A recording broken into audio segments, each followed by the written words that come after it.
Welcome to Film Freaks. This is Justin Llewellyn. And Eddie Williams. And here, this is our review of another Netflix film that me and Eddie watched, which is called The Babysitter, directed by McG, who you may remember had directed previous films such as Charlie's Angels, Full Throttle, Terminator Salvation, and even the other one called We Are Marshall. And it's a Netflix original release. Yes, and this just came out actually on Friday 13th of last week, so it was actually perfect timing. Yep. So... And I actually didn't really hear much about this film until actually about a week or so ago, so this is actually fairly new to me. I didn't even see a trailer of it, to be honest. I did see a trailer of it because of YouTube, of course. People were sharing it on Facebook, and pretty much, it looked fun. It looked really, really fun, and I was really, anxious to see it, but predictions of films like this, you would go, it's probably not good, you don't know. And I started seeing a lot of hype for this film. Like, everybody's been saying it was really good, so I decided to check it out. Yeah, me too. And basically, this story is about a 12-year-old kid named Cole who is basically just trying to fit in with, like everybody else does. And he gets picked on by this kid at school, and, he gets bullied by this, and he hangs out with this babysitter of his who watches him when his parents are out of town, and her name is B.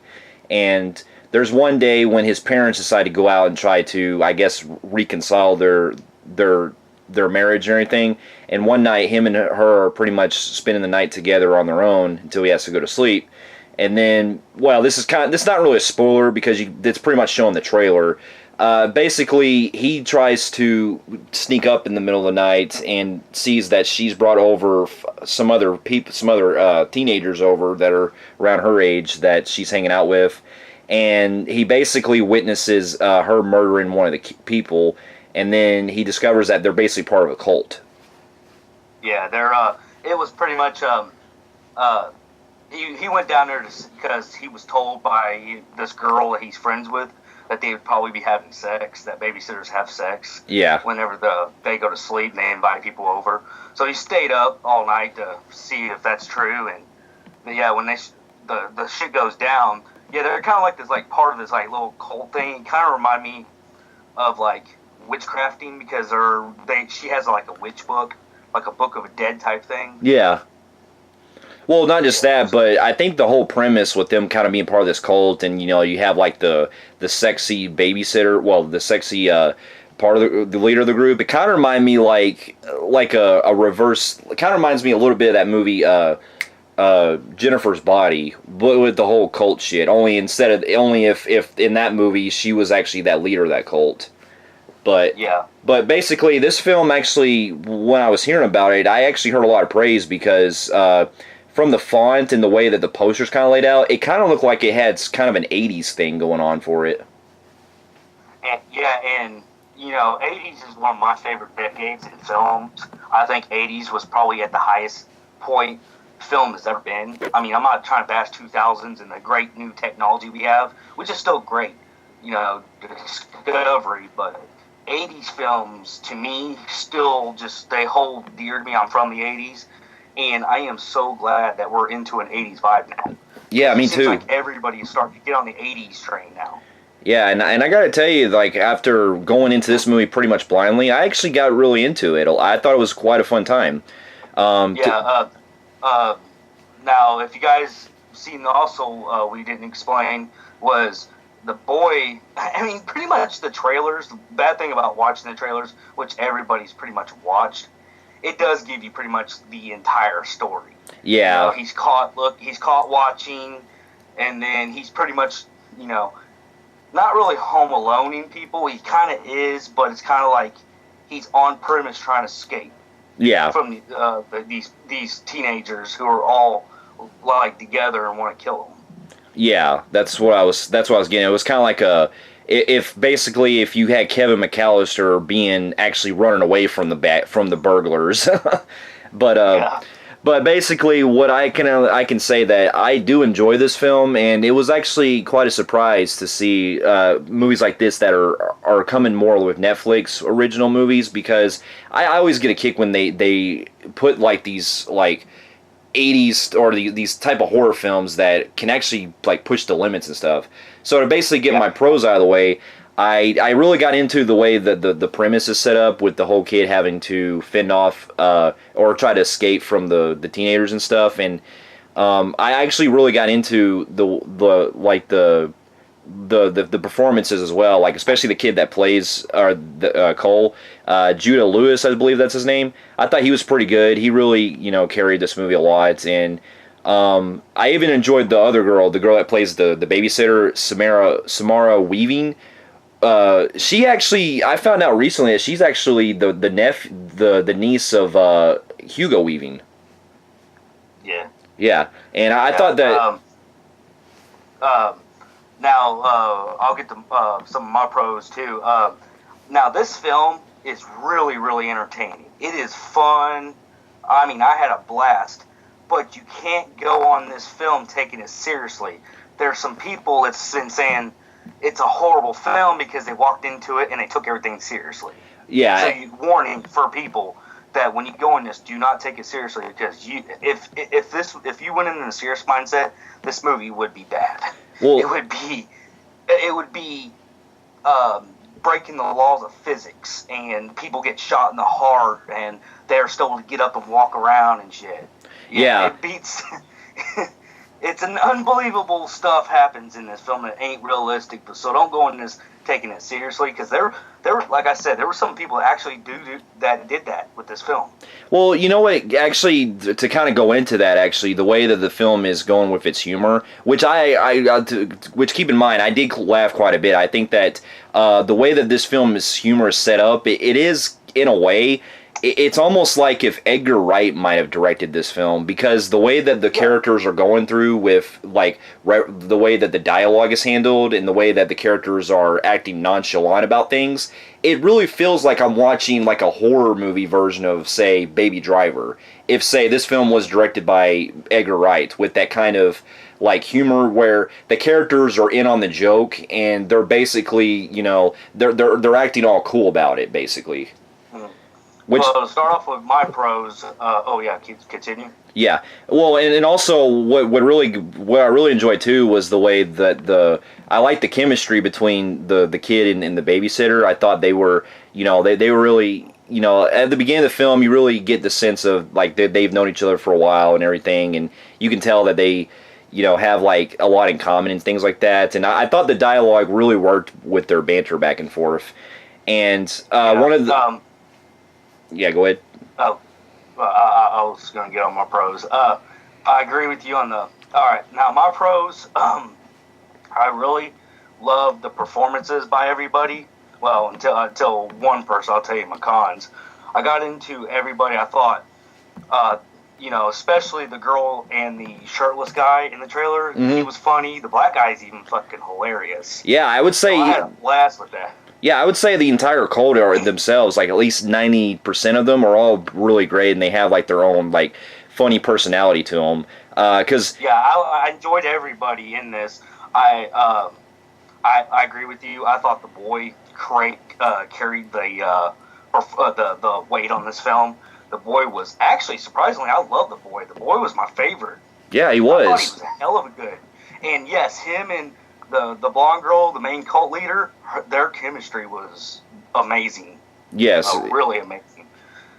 And another thing, too, that really surprised me as well is, this film actually gets pretty... I mean, I kind of already called it because of the trailers, but I was really shocked at how well, like, the blood in this film, the way it's all gory, was quite practical looking. Yeah, I know. Like I was saying, it was... that was another pro of mine, was I love the gore. The gore was out like freaking balls to the wall. Yeah. It was brutal. My God, it was brutal. But that's what I love about films like this, where they bring the whole '80s, because the '80s was known for it. So yeah. Well, not just that, but This film, another pro I do like, would like to add was this film. I love the '80s vibe they have. Like, they have 80s vibe stuff in it, but it is taking place in modern times. Yeah, it is. I mean, it's basically like a retroactive kind of like setting, basically, where there will be text that pops up that's very like throughout the film that's giving you like kind of that old throwback to old 70s films, kind of like in a Grindhouse film or and stuff. And it's very, it's kind of like you're watching an old 70s or 80s movie, and it actually works pretty well.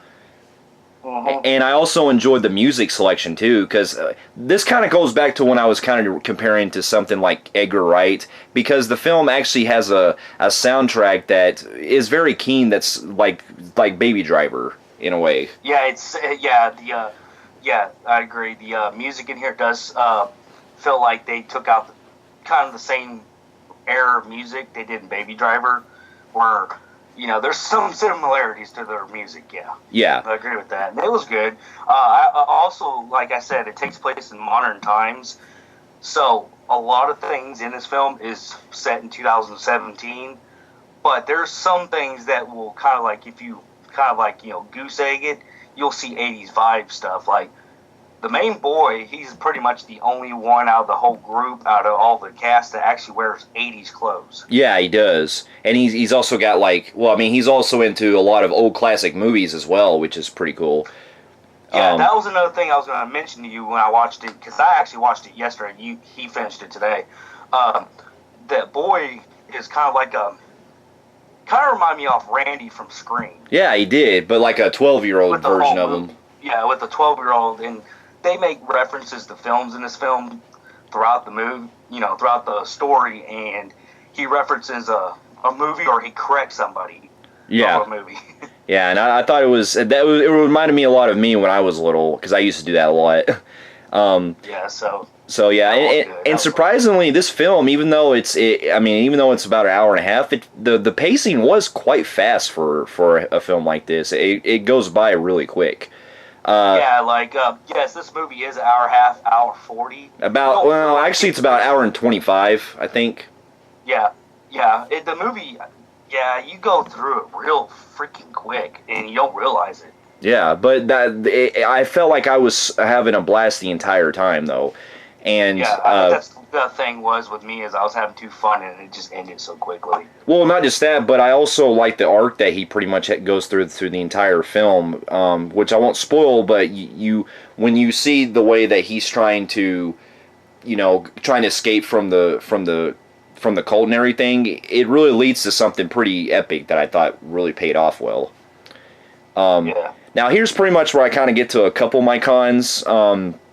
I will say that even though I did enjoy the majority of the cult leaders, I did feel like the one that stuck out for me as the most, that was pretty bad, was that girl that was the cheerleader type. Cheerleader. Yeah. Now she was.